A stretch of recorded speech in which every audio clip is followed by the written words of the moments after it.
Capítulo 1. Abril 1. Llegó la primavera, cumplí 15 años y, justo después, mi pulmón izquierdo se colapsó. Era el tercer día después de salir de Tokio para venir a Yomiyama y vivir con mis abuelos por parte de mi madre. Se suponía que iba a empezar en una escuela secundaria de aquí el día después, a pesar de que era un poco tarde en el trimestre para ser transferido desde algún otro lugar, y para mi suerte, sucedió la noche anterior, el 20 de abril de 1998, el lunes, que se suponía que iba a ser mi primer día en una nueva escuela, un día para empezar de nuevo, se convirtió en el primer día de mi segunda hospitalización. Mi primera experiencia había sido 6 meses antes. Al igual que la última vez, he vuelto porque se me ha colapsado el pulmón izquierdo. Me dijeron que estarás hospitalizado una semana, tal vez 10 días. Mi abuela, Tammy, llegó al hospital esa mañana temprano. Cuando me dio la noticia, y ya me sentía aislado en la cama de la habitación del hospital en la que acababa de ser ingresado, luché contra un dolor en el pecho y una sensación de asfixia que parecía que no iba a remitir nunca. El médico ha dicho que lo más probable es que no haya que operarte, pero que van a empezar un tratamiento de drenaje. Creo que será desde esta tarde. Entiendo. Unas horas antes, cuando me trajo la ambulancia, el dolor sofocante en el pecho había sido mucho más intenso. Después de descansar un poco, sentí que empezaba a mejorar. Pero, para ser sincero, seguía siendo bastante fuerte. La imagen radiográfica de uno de mis pulmones, arrancado en un extraño giro, pasó por mi mente, aunque no lo deseaba. Me siento muy mal por ti. Tan pronto después de haber venido aquí, lo siento, abuela. Ahora realmente, no hay nada por lo que debas sentirte mal. No puedes evitar estar enfermo. Mi abuela me miró a la cara y sonrió, y las arrugas alrededor de sus ojos se profundizaron el doble. Había cumplido 63 años este año, pero aún parecía ágil y era muy amable con su nieto. Y eso que casi nunca habíamos hablado a solas ni habíamos estado tan cerca el uno del otro. ¿Qué pasa con Aiko? No llegó tarde al trabajo, ¿verdad? Ella está bien. Se mantiene concentrada, esa chica. Se fue a casa y se fue a la misma hora de siempre. Podrías decirle a Araiko que, siento todas las molestias. La noche anterior, a última hora, de la nada, me asaltaron síntomas familiares.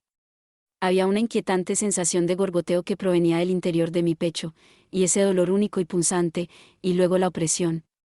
En el momento en que me di cuenta de que estaba ocurriendo de nuevo, corrí con el SOS, medio asustado, hacia Araiko, que todavía estaba despierta en el salón. Había 11 años entre mi madre, que había muerto, y esta hermana menor suya, lo que la convierte en mi tía. En cuanto le conté lo que pasaba, llamó a una ambulancia. Incluso me acompañó al hospital. Gracias, Raiko, te debo mucho. Quería proclamar mi gratitud en voz alta, pero en mi estado, me dolía demasiado como para pensar en hacerlo. Por no hablar de que me costaba hablar con ella cara a cara, no sé, me pongo muy nervioso. Te he traído un cambio de ropa. Si hay algo más que necesites, házmelo saber. Gracias. Le di las gracias a mi abuela con voz ronca mientras ella dejaba una gran bolsa de papel junto a la cama. El dolor parecía aumentar cuando me movía sin prestar atención, así que levanté la barbilla ligeramente hacia ella y mantuve la cabeza sobre la almohada. Abuela, ¿qué pasa con mi padre? Todavía no se lo he dicho. ¿Crees que Yosuke está allá en la India? No estoy segura de cómo localizarle. Le preguntaré a Raiko esta noche. Está bien, me pondré en contacto con él. Si me traes el móvil que dejé en mi habitación. ¿Es así? Mi padre se llama Yosuke Sakakibara. Trabaja en una famosa universidad de Tokio haciendo investigaciones de antropología cultural o socioecología o algo así. Llegó a ser profesor con nombramiento a los 40 años, así que debe ser un investigador bastante excepcional. Sin embargo, no puedo evitar albergar algunas dudas sobre lo excepcional que es como padre. De todos modos, ya no vive en casa. Desecha a su único hijo y deja la casa vacía mientras vuela por Japón y otros países, haciendo no sé qué cosas, trabajo de campo, supongo. Gracias a eso, desde la escuela primaria, he tenido esa extraña confianza en que mi capacidad para mantener la casa, al menos, es mejor que la de cualquiera de mis compañeros. Como dijo mi abuela, mi padre se había ido a la India la semana anterior por trabajo. El trabajo había surgido prácticamente sin previo aviso durante las vacaciones de primavera. Se quedaría allí y se dedicaría a hacer encuestas y actividades de investigación durante casi un año. Esas son las circunstancias básicas que me llevaron a la casa de mis abuelos en Yomiyama sin apenas avisar. Koichi, ¿se llevan bien tú y tu padre?, preguntó mi abuela. Claro, supongo, respondí. Aunque me pareciera duro tenerlo como padre, no es que lo odiara. Aún así, Yosuke es un hombre tan leal. Sonaba como si estuviera hablando principalmente para sí misma. Ha pasado todo este tiempo desde que Ritsuko murió, y aún no se ha vuelto a casar. Y también hace tanto por ayudarnos, a la menor palabra nuestra. Ritsuko es el nombre de mi madre. Hace 15 años, el año en que nací, falleció a la temprana edad de 26 años. Mi padre, Yosuke, era 10 años mayor que ella. Por lo que había oído, mi padre vio por primera vez a mi madre mientras trabajaba como profesor en su escuela, y ella era una de sus alumnas. La conquistó casi desde que se conocieron. Trabajar rápido, dijo uno de sus antiguos amigos cuando visitó nuestra casa una vez, burlándose de mi padre sin descanso. El tipo parecía estar borracho. Era difícil concebir que mi padre hubiera vivido sin ninguna mujer en su vida desde que murió mi madre. Reconozco que hablo como su hijo, pero es un investigador con talento y, aunque tiene 51 años, es un hombre joven, con una personalidad dulce y bastante guapo. Tiene una posición bastante buena en la sociedad y gana un dinero decente, y como encima es soltero, no puedo creer que no sea más popular. ¿Estaba cumpliendo una obligación con su difunta esposa? ¿O siendo considerado con mis sentimientos? Fuera lo que fuera, ya había pasado demasiado tiempo. Quería que volviera a casarse alguna vez y que dejara de cargar con el trabajo de la gestión de su hogar a su hijo. Probablemente eso explicaba la mitad de mis sentimientos al respecto. 2. Un pulmón colapsado es, de hecho, una condición llamada neumotórax espontáneo. Es más correcto llamarlo neumotórax espontáneo primario. Es común entre los hombres jóvenes que tienen un tipo de cuerpo alto y delgado. La causa es bastante desconocida, pero se dice que, en no pocos casos, la fatiga o el estrés pueden ser un factor desencadenante en combinación con el físico básico de la persona. Tal como suena, colapsado, significa que una parte del pulmón se rompe y el aire se filtra en la cavidad pleural. El equilibrio de la presión se altera y el pulmón se marchita como un globo con un agujero. Se asocia con dolor en el pecho y dificultad para respirar. Esta enfermedad, cuyo solo pensamiento es aterrador, fue hace 6 meses, en octubre del año pasado, cuando la experimenté por primera vez. Al principio, me empezó un dolor extraño en el pecho, y sentía que, si me movía, perdería inmediatamente la respiración. Pensé que si esperaba mejoraría, pero después de un par de días, todavía no había mejorado. De hecho, cada vez era peor, así que se lo conté a mi padre y fuimos al hospital. En cuanto me hicieron una radiografía, quedó claro que mi pulmón izquierdo había sufrido un neumotórax y estaba en un estado intermedio de colapso. Me hospitalizaron el mismo día. El médico jefe decidió darme un tratamiento llamado drenaje pleural. Me administraron un anestésico local, luego me abrieron el pecho con un bisturí y me introdujeron un tubo fino llamado catéter trocar en la cavidad pleural. El tratamiento continuó durante una semana completa mientras mi pulmón colapsado se reinflaba a su forma original y el agujero se sellaba, y luego fui dado de alta sin más incidentes.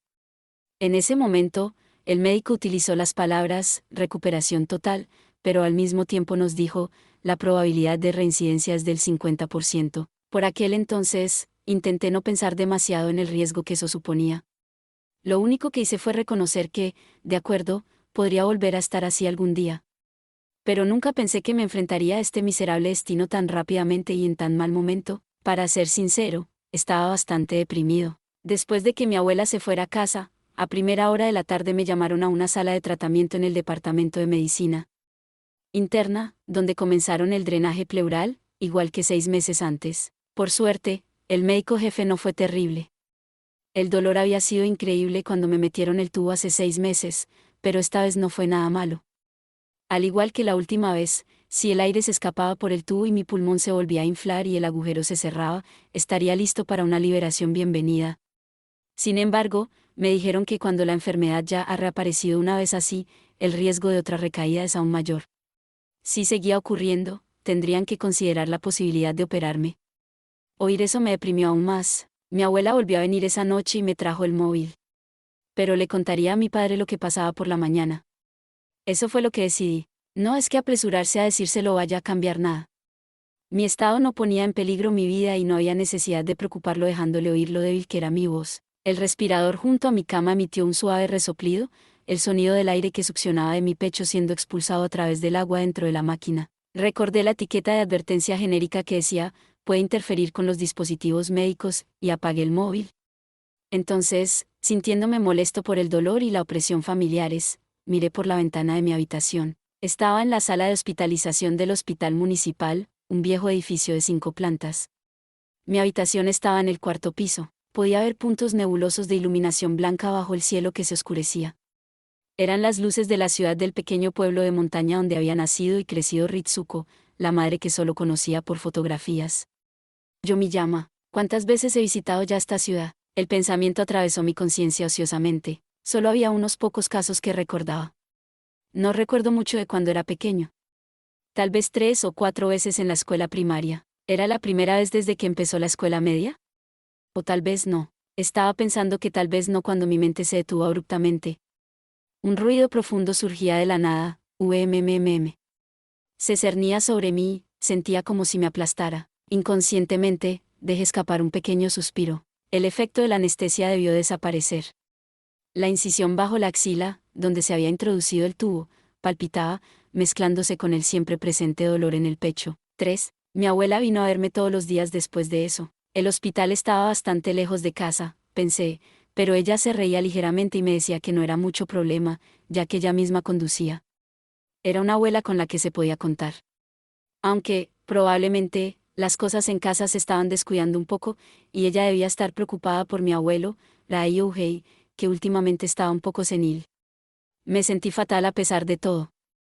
Gracias, abuela, no pude evitar expresar mi profunda gratitud en mi corazón. Los efectos del drenaje pleural iban según lo previsto y, al tercer día de estancia en el hospital, el dolor también había disminuido bastante. El problema que surgió entonces fue el puro aburrimiento. Todavía no podía ni siquiera caminar por mi cuenta. Por un lado, mi cuerpo seguía conectado a una máquina a través de un tubo. Además, tenía un goteo intravenoso 2 veces al día.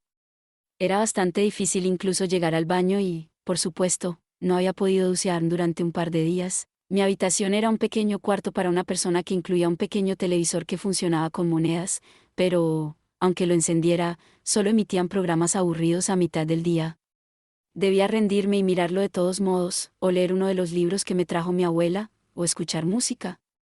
Así fue como pasé el tiempo que nadie habría llamado relajante, en la ociosidad. En mi sexto día en el hospital, el 25 de abril, un sábado por la tarde, Raiku vino a mi habitación. Siento mucho no haber podido venir a verte, Koichi. Me dijo disculpándose que llegaba tarde a casa del trabajo durante la semana por mucho que se esforzara, pero claro, yo lo entendía perfectamente. Si me quejaba de ello, era yo quien debía disculparse. Con toda la alegría que pude, le conté mi estado y cómo me estaba recuperando. Sobre la predicción del médico jefe, que había recibido esa mañana, de que si todo iba bien me darían el alta a principios de la semana que viene, y a más tardar en algún momento de ese mes, entonces deberías poder ir a la escuela después de la semana dorada. Raiko volvió los ojos hacia la ventana. Yo estaba sentado en mi cama, así que mi mirada siguió naturalmente la suya. Este hospital está construido en una colina cerca de una montaña llamada Yumigaoka. En el extremo oriental de la ciudad, bueno, mira. Lo que ves allí es un grupo de montañas al oeste. También hay un lugar llamado Asamiai por allí, qué nombres más raros. Yumigaoka, porque puedes obtener una magnífica vista del sol poniente, y Asami, porque tienes una magnífica vista del amanecer. Supongo que de ahí vienen los nombres, pero el nombre de la ciudad es Yomiyama, ¿verdad? Hay una montaña que en realidad se llama Yomiyama al norte de aquí. El pueblo está en una cuenca, pero todo consiste en suaves colinas que van de sur a norte. Aún no conocía del todo la geografía fundamental de la ciudad. Tal vez Raiku se había dado cuenta, lo que había provocado su recorrido simplista. Tal vez pensó, al ver la vista por la ventana, que esto presentaba la oportunidad perfecta. ¿Ves eso de ahí? Raiku levantó su mano derecha y señaló. Esa parte verde que va de norte a sur. Es el río Yomiyama, que atraviesa el centro de la ciudad. Al otro lado, ¿lo ves? Es el campo de la escuela. ¿Puedes distinguirlo? Levanté la mitad superior de mi cuerpo de la cama y entrecerré los ojos en la dirección que señalaba Raiko. Oh, esa mancha blanca y ancha, eso es. Raiko se volvió hacia mí y sonrió débilmente. Esa es la escuela secundaria del norte de Yomiyama. La escuela a la que asistirás, interesante. Fuiste a una escuela privada en Tokio, ¿verdad? Una de esas escuelas con escaleras mecánicas con escuelas secundarias y preparatorias integradas. Sí, supongo. Puede que te sientas un poco fuera de lugar en la escuela pública. Pero lo harás bien, ¿no? Probablemente, sí. Vas a estar atrasado en los estudios para abril, con esta repentina hospitalización. No me preocupa eso. En mi última escuela, ya estábamos a mitad de camino con las cosas para el tercer año de secundaria. Bueno, impresionante. Estudiar va a ser muy fácil para ti. No sé si será tan fácil. Supongo que estoy obligada a decirte que no te pongas confiado. ¿Fuiste a esa escuela, Raiko? Sí. Me gradué hace 14 años, creo que fue. Ahora vas a averiguar cuántos años tengo. Entonces, ¿mi madre también fue allí? Sí. Ritsuko también salió de la secundaria norte. También hay una escuela llamada Yomiyama Secundaria Sur en la ciudad, que es secundaria sur.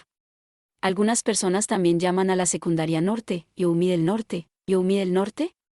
Oh, lo entiendo. Raiko, vestida con un traje pantalón negro y una blusa beige, tenía una complexión delgada y un rostro claro y esbelto. Su pelo liso como un palo le crecía hasta más allá de los hombros. Con ese corte de cabello, sus rasgos parecían parecerse a los de mi madre, cuyo rostro solo conocía por fotografías. Cuando me di cuenta de ello, cada átomo de mi corazón empezó a doler indefectiblemente, como si estuviera infundido de fiebre. Dije que se me da mal hablar con Raiko cara a cara porque me pongo nervioso. Eso es 0,8 del problema, y esto era probablemente la raíz. Supongo que, si no te preocupa el trabajo escolar, entonces el problema realmente será la diferencia en cómo hacen las cosas en la escuela pública. Probablemente te confundirás con algunas cosas al principio, pero estoy segura de que te acostumbrarás pronto. Y entonces Raiko me dijo que una vez que volviera a casa del hospital y pudiera empezar a asistir a la escuela, me contaría los fundamentos de Youmi del Norte. Entonces sus ojos se posaron en los libros de bolsillo de mi mesilla de noche. Ah. No sabía que te gustaban este tipo de libros, Koichi. Supongo. Había 4 libros en total. Ambos eran libros largos divididos en 2 volúmenes, Salem's Lot y Pet Sematary, de Stephen King. Había terminado el primer volumen de Pet Sematary justo antes de que viniera Raiko. En ese caso, te hablaré también de los 7 misterios, de Youmi del Norte. ¿Los 7 misterios? Todas las escuelas las tienen, pero las de Youmi del Norte son un poco diferentes. Han subido a más de 8 desde que fui allí, ¿no te interesa? Sinceramente, no me importaban las historias de fantasmas de la vida real, pero... No, definitivamente tienes que contármelo, respondí, esbozando una sonrisa para ella. 4. Antes del almuerzo del día siguiente, el 26. Un domingo. Como siempre, mi abuela había venido a regalarme varias cosas. Luego, con una frase, muy bien, nos vemos mañana, me dejó y volvió a casa. Debió de pasar por delante de ellos. Jamás habría esperado ni pensando en soñar con estos visitantes que habían venido a verme. Llamaron a la puerta y ésta se abrió. Era una joven enfermera llamada Mizuno en la que confiaba plenamente desde que me habían ingresado. Adelante, dijo, haciéndoles pasar, un chico y una chica que no había visto en mi vida. Por supuesto, me sorprendió, pero como ambos tenían más o menos mi edad y llevaban uniforme escolar, pronto adiviné el origen de esta visita. Hola. Eres Koichi Sakakibara, ¿verdad? ¿El embajador? O eso me pareció, de la derecha habló, el chico. De complexión media, estatura media. Uniforme escolar negro con cuello alto. Unas gafas de montura plateada acentuaban su rostro liso y de rasgos suaves y sus ojos estrechos. Somos estudiantes de la Escuela Media del Norte de Yomiyama, de la clase 3 de tercer año. Hola, me llamo Kasami. Taomahiko Kasami. Y ella es Sakuragi, Yukari Sakuragi. Encantada de conocerte. La chica llevaba una chaqueta azul marino.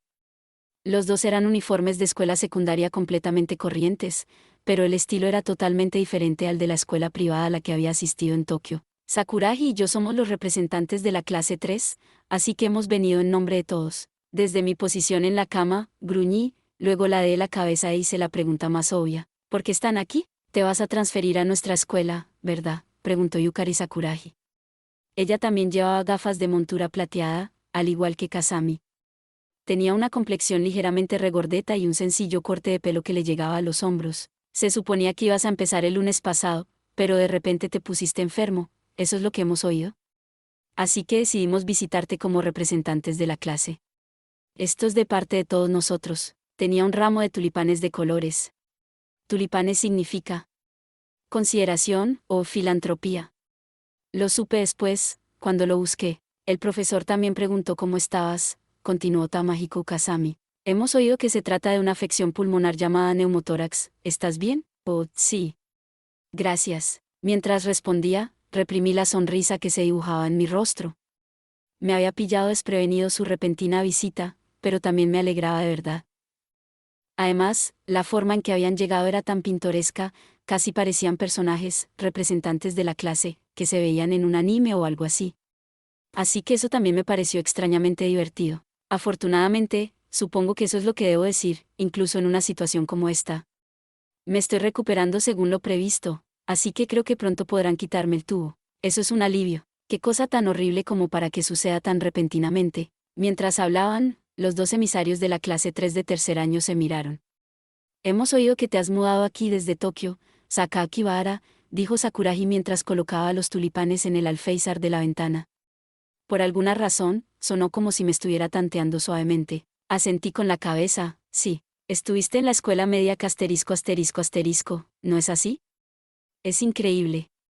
Es una escuela privada tan famosa, ¿por qué? Vinimos aquí por razones familiares. ¿Es la primera vez que vives en Yomiyama? Lo es. ¿Pero por qué preguntas eso? Pensé que quizás habías vivido aquí, aunque fuera hace mucho tiempo. He estado de visita antes, pero nunca he vivido aquí. ¿Te has quedado mucho tiempo? Kazami vino con el seguimiento. ¿Qué preguntas más raras? El pensamiento me atormentó ligeramente, y di una respuesta vaga. Mi madre es de aquí. Supongo que cuando aún era pequeño puede que sí, pero no lo recuerdo bien. Su rápido interrogatorio terminó allí, y Kazami se dirigió hacia la cama. Toma. Sacó un gran sobre de su bolso y me lo entregó. ¿Qué es esto? Apuntes de las clases desde el comienzo del primer semestre. Hice una copia, así que, si los quieres, puedes tenerlos. Vaya, no tenías que hacer eso. Gracias. Cuando eché un vistazo al contenido del sobre que tenía en mis manos, vi que era, efectivamente, todo material que ya había aprendido en mi antigua escuela. Aún así, su consideración me conmovió y volví a darles las gracias. Si esto iba a ser así, tal vez podría olvidar todas las cosas terribles que habían sucedido desde el año anterior. Creo que podré empezar las clases cuando volvamos de la Semana Dorada. Estoy deseando hacerlo, nosotros también. Me pareció ver que Kazami le lanzaba un guiño a Sakuragi, y luego, con una expresión vagamente vacilante, me tendió la mano derecha. Sakakibara, ¿podrías estrecharme la mano? Eso me dejó sin palabras por un segundo. ¿Darle la mano? El chico que era el delegado de la clase de repente pedía que nos diéramos la mano, la primera vez que nos encontramos. ¿En un lugar como este? ¿Qué es lo que? Consideré que tal vez debería dejarlo pasar y decir que, bueno, los alumnos de las escuelas públicas son diferentes. O tal vez era una diferencia entre Tokio y el campo. ¿Una diferencia de actitud? Los pensamientos daban vueltas y vueltas en mi cabeza, pero apenas pude rechazarlo y decir, no. Me hice el inocente y extendí mi mano derecha también. No había mucha fuerza detrás del apretón de manos de Kazami, a pesar de que era el quien se había ofrecido. Y tal vez fuera mi imaginación, pero me pareció sentir humedad, como si estuviera sudando frío. 5. Mi octavo día en el hospital, el lunes, fue el día de una modesta liberación. Cuando confirmaron que la fuga de aire de mi pulmón había cesado por completo, me quitaron el tubo de drenaje. Esto significaba que por fin me había liberado de mi vínculo con la máquina. Cuando terminó el procedimiento por la mañana, salí de mi habitación para acompañar a mi abuela que estaba de visita hacia afuera del edificio y así poder respirar al aire libre por primera vez en mucho tiempo. Según el médico, observarían mi estado durante otros 2 días y, si no había ningún cambio, podrían darme el alta. Pero tendría que hacer el mayor reposo posible durante un tiempo. Comprendí esa parte dolorosamente bien sin necesidad de que me lo dijeran, dada mi experiencia 6 meses atrás. Así que no pude ir a la escuela hasta el 6 de mayo, que al fin y al cabo era después del descanso. Observé cómo se alejaba el robusto Nissan Cedric negro como la tinta de mi abuela, y luego me senté en un banco que había encontrado en el jardín delantero de la sala de hospitalización. Hacía un tiempo precioso, acorde con el día de mi liberación. Cálidos rayos de sol primaverales. Brisa fresca. Podía oír el canto de los pájaros silvestres aquí y allá, probablemente porque las montañas estaban muy cerca. Incluso oí el grito de una curruca, un sonido inaudito en Tokio, que de vez en cuando se colaba entre los demás cantos. Cerré los ojos y respiré lenta y profundamente. El lugar donde había estado el tubo me dolía un poco, pero el dolor de pecho y la dificultad para respirar habían desaparecido por completo. Sí, esto era bueno. Qué maravilla es estar sano. Después de sumirme en una momentánea oleada de emoción que no llamaría precisamente juvenil, saqué mi teléfono móvil, que había traído de mi habitación. Me pareció un buen momento para llamar a mi padre. Estaba fuera del edificio, así que no tenía que preocuparme por las advertencias de interferir con dispositivos médicos y demás. Estaba bastante seguro de que la diferencia horaria entre Japón y la India era de 3 horas, o quizá 4. Eran más de las 11 en donde yo estaba, así que eran las 7 u 8 allí. Tras algunas dudas, acabé apagando el móvil que acababa de activar. Sabía muy bien cómo dormía mi padre por la mañana. Seguramente estaba bastante cansado por sus actividades de investigación en un país extranjero. Habría sido cruel sacarlo de la cama para esto después de tanto tiempo. Me senté en el banco y me quedé dormido un rato. Cuando me puse en pie, fue porque se acercaba la hora de comer. Quiero ser claro, la comida del hospital no sabía bien. Pero para un chico de 15 años que se recupera de una enfermedad, el hambre es una cuestión de vida o muerte. Volví a la sala de hospitalización, atravesé el vestíbulo y me dirigí a la zona de ascensores.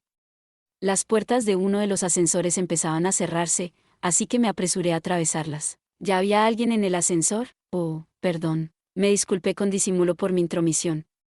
Pero en el momento en que puse los ojos en esta otra persona, no pude evitar jadear. Era una chica con uniforme escolar. La misma chaqueta azul marino que Yukari Sakuragi había llevado cuando me visitó el día anterior. ¿Significaba eso que esta chica también iba a la escuela media del norte de Yomiyama? ¿No debería estar en la escuela a esta hora del día? Era pequeña y de complexión ligera y tenía un rostro andrógino, cuya estructura ósea era muy fina. Pelo negro puro en un corte bob desgreñado. Su color de piel era bastante apagado, en contraste. No sé cómo llamarlo, pero parecía parafina blanca, por utilizar un término algo anticuado. Además, lo que más me llamó la atención fue el parche blanco que vendaba su ojo izquierdo. ¿Tenía algún tipo de enfermedad ocular? ¿O se había hecho daño? Con mi mente atrapada en todos estos pensamientos, tardé vergonzosamente en darme cuenta de la dirección que llevaba el ascensor que había elegido. Iba hacia abajo, no hacia arriba. No me dirigía a los pisos superiores, la cabina había empezado a moverse hacia el sótano. Miré los botones dispuestos en el panel de control y vi que el B2 estaba iluminado. Dejando de lado mi propia selección de botones, aproveché un impulso y hablé con la chica del parche en el ojo. Lo siento, ¿es usted una estudiante de Yomi Norte? La chica apenas asintió con la cabeza, en silencio, sin mostrar ningún otro movimiento. ¿Vas al segundo nivel del sótano? ¿Hay algo que tengas que hacer ahí abajo? Sí, pero no es. Estoy dejando algo. Su tono de voz era frío y distante, como si todas sus emociones se hubieran apagado. La mitad de mi cuerpo está esperando allí, la pobre. Mientras me quedaba perplejo ante aquellas enigmáticas palabras, el ascensor se detuvo y las puertas se abrieron. La chica del parche pasó silenciosamente junto a mí y salió al pasillo, sin que sus pasos hicieran ruido. Algo enfermizamente pálido sobresalía por un hueco de sus manos, apretado contra su pecho. Mis ojos se fijaron en ello. Pude ver algo pálido, una pequeña mano de muñeca. Hola. Mantuve las puertas del ascensor abiertas y saqué la cabeza y los hombros para llamar a la chica. ¿Cómo te llamas? La chica, la única persona que caminaba por el pasillo poco iluminado, reaccionó a mi voz y se detuvo momentáneamente. Pero no se volvió. Mei, respondió secamente. Mei. Misaki. Entonces la chica se alejó, como si se deslizara sobre el suelo de linóleo. La miré irse, sin respirar, mientras experimentaba un toque de abatimiento y, al mismo tiempo, un presentimiento que apenas podía encontrar palabras para describir.